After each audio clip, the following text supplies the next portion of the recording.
This is Owerri, Imo State. We welcome you once again to Igbo-Daily TV. We are going to take you on a tour to see this beautiful city of Owerri. Owerri is a beautiful city in southeastern part of Nigeria. Owerri has so many beautiful places, as you can see on this video. The city has some places that look like Europe with beautiful green environment, lush trees. There are some places you will go to in Owerri, you will ask yourself, is this place still Owerri? The city is so beautiful, very, very beautiful. If you live in this city, you will feel like you are living in Europe. You will still get the same vibe, the same beautiful environment you enjoy over there in this city.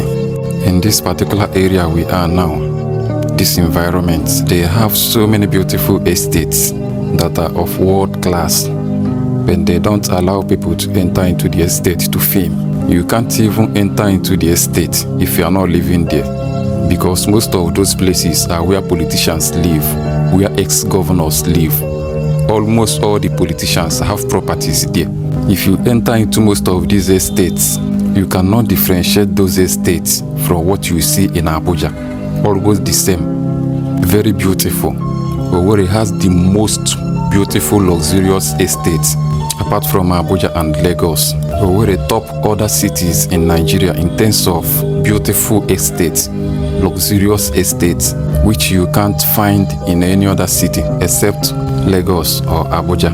And the way Owerri is planned with beautiful layouts and environment, the way they plan their roads is very, very commendable. The city is a city with the widest road in southeast. Not only southeast, it is among the cities with widest road in the country, Nigeria. Keep watching the video. You are gonna see so many beautiful, interesting places ahead. The full video is gonna be uploaded on the YouTube because the video is very, very long. It is too long.